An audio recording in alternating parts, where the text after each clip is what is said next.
For centuries, the Pathan tribes of Afghanistan have lived by their own rules. Here, a man carries a gun as a badge of honor, and most use them with deadly accuracy.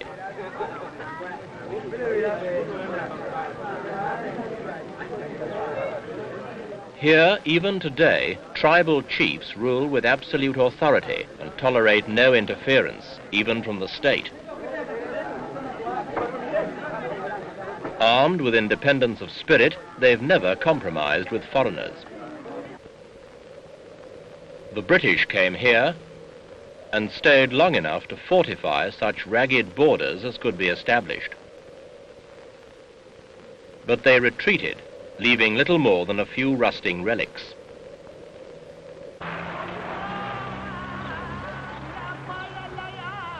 Islam, in one of its more straight-laced forms, is the national religion. The power of religious authority remains a conservative force, regardless of who rules in Kabul, the capital.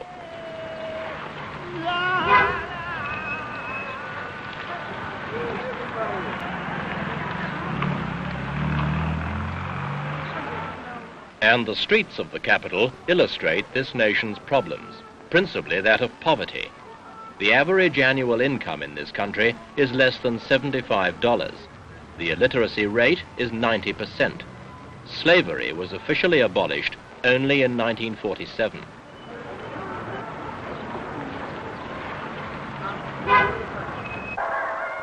And now there has been a revolution.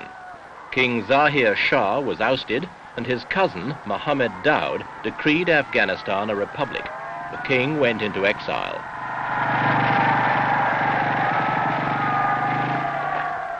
The new regime has the backing of Afghanistan's small but powerful army, and that in turn is supplied and equipped by the Soviet Union.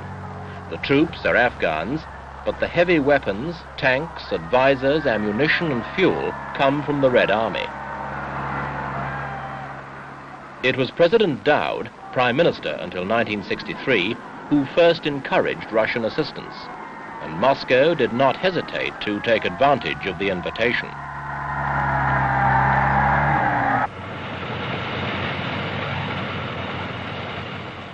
They poured in aid, both military and civil.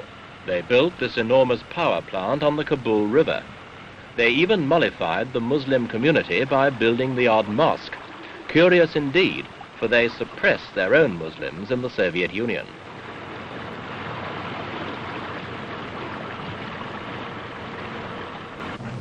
But the Soviet presence in Afghanistan has little to do with altruism, and everything to do with an old Russian ambition, to gain access to the Indian Ocean by an overland route. Afghanistan is a stepping stone. Between it and the sea is the Pakistani province of Baluchistan, but the Russians are at work on that problem. While wooing the Afghan regime with showy new projects, such as this housing scheme, the Soviet Union is actively backing Afghanistan's long-time claim to Baluchistan, whose people, like those of Afghanistan itself, are Pathans. If Kabul's old longing for this valuable strip of territory could be fulfilled, the bricks and mortar of Soviet diplomacy would have built them a road to the sea.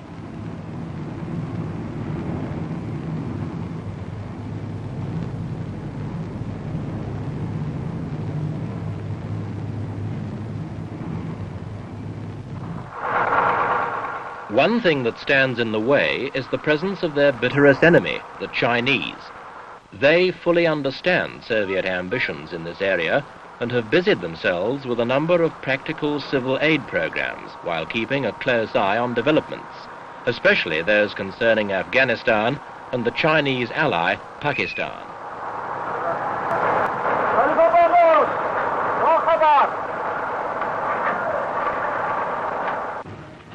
While they remain, the Russian dream of rolling down to the Indian Ocean is unlikely to come true, for the Chinese themselves would be interested in opening up the same access to the sea, and more important, to the oil of the Persian Gulf, of which the Chinese domestic economy is in increasing need.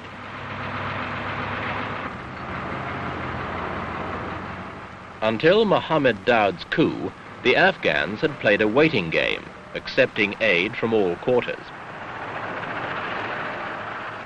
They thanked the Chinese for building their roads, but opened the aid gates to the west as well as the east. In case number 2, was wollen wir jetzt hier beginnen? Commentateurs ont inclus, eux, la réaction de Bismuth. Bodadu, Arasol. Afghanistan has always been suspicious of foreigners, but King Zahir Shah knew his country desperately needed what these foreigners could bring. Now Mohammed Daoud has, for all intents and purposes, allied himself with the Soviet Union.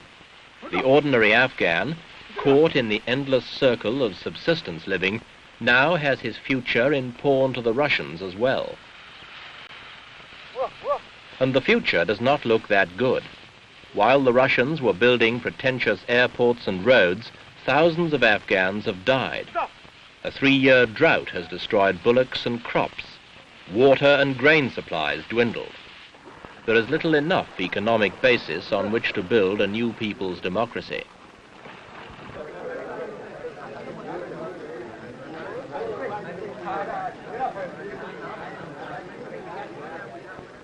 The remote rural markets have had little to trade, but the bargaining goes on in the traditional spirited manner.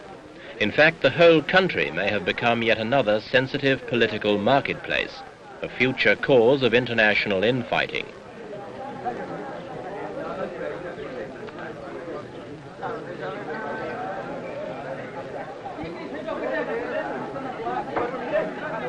But to anyone who can expect to earn no more than $75 a year, there are more important things to haggle over.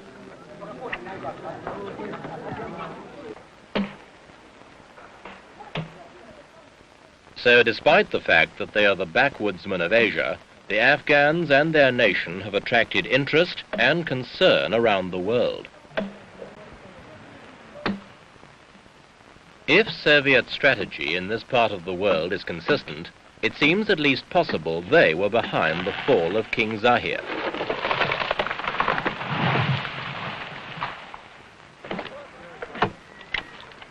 In his place, they have, in President Daoud, a man whose policies they may be able to shape.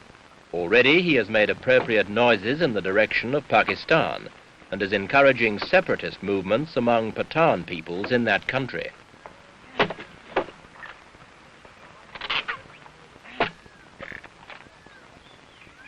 Whatever moves Afghanistan makes now, every step will be watched closely by those nations who could be affected: the Soviet Union, China, Iran, Pakistan, India.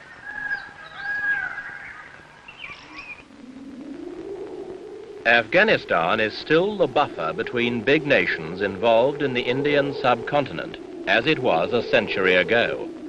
But the nations are more powerful today, and the issues more dangerous.